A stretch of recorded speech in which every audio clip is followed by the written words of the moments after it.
ये कुछ अनहोनी बात नहीं है। जब उनको सजा हुई थी उसके बाद आप लोगों को क्यूरियोसिटी थी, लेकिन कानून जानने वालों को कोई जिज्ञासा नहीं है, क्योंकि माननीय सुप्रीम कोर्ट ने यह कहा था कि जब किसी को 2 साल या उससे अधिक की सजा होती है तो उनकी मेंबरशिप चली जाएगी। चूंकि ओथ दिलाते हैं स्पीकर साहब, तो उस अदालत के आदेश का अध्ययन करने के बाद उन्होंने आज निर्णय लिया है।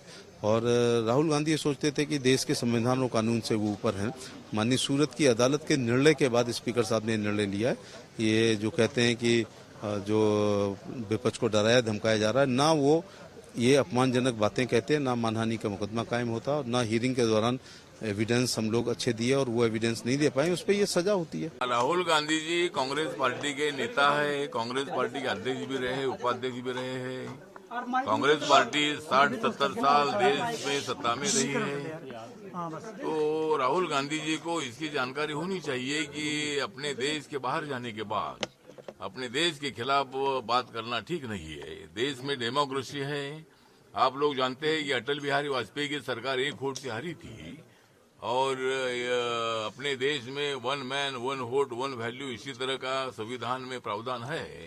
तो मतलब अपने देश की लोकशाही इतनी मजबूत है कि अपने देश में लोकतंत्र नहीं है।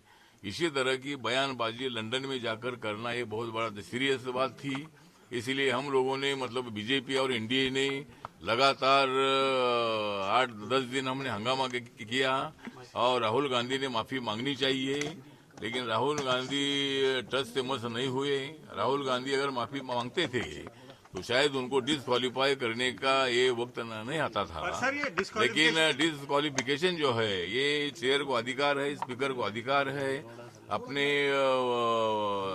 सभागृह का कोई एक मेंबर ऑफ पार्लियामेंट जो है वो प्रदेश में जाकर देश के खिलाफ बात करे। यहाँ लोकतंत्र नहीं है। यहाँ बाबा साहब अम्बेडकर जी ने दिया हुआ जो संविधान है, संविधान से देश चलता है।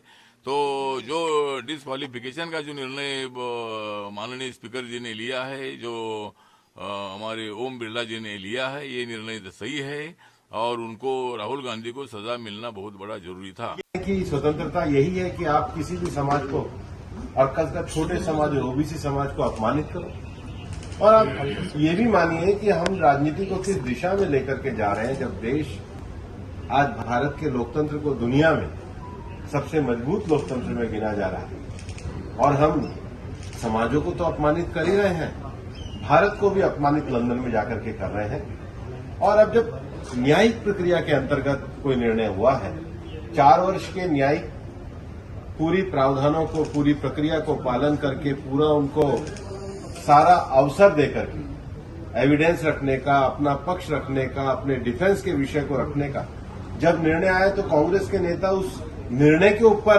अपशब्द कर रहे हैं, न्यायालय के ऊपर अपशब्द कर रहे हैं, न्यायिक प्रक्रिया पे अपशब्द कर रहे हैं। इस देश में न्यायिक प्रक्रिया के अनुसार शासन चलता है, और जो सर्वोच्च न्यायालय ने डिस्क्वालिफिकेशन का जो निर्णय दिया है उसके अनुरूप जो जैसा अन्य जनप्रतिनिधियों के साथ कार्यवाही हुई है, उचित दिशा में, उसी दिशा में कार्यवाही हुई है। देखिए, ये शर्मनाक है, दुर्भाग्यपूर्ण है, और मैं समझता हूं संसदीय लोकतंत्र के इतिहास में इससे बड़ा काला धब्बा कुछ है। जिस तीव्रता से ये निर्णय लिया गया, जिसके पीछे आधारहीन तथ्य और तर्क रहे।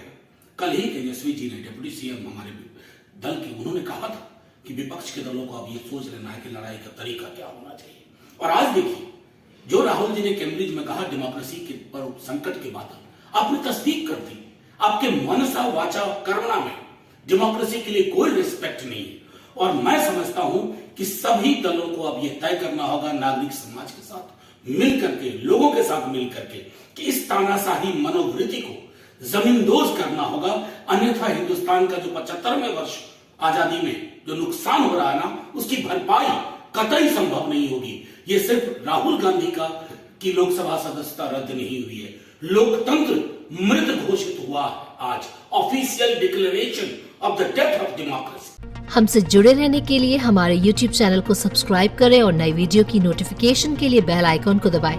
अगर आप ये वीडियो Facebook पर देख रहे हैं तो लाइक जरूर करें और ज्यादा से ज्यादा शेयर करें। धन्यवाद।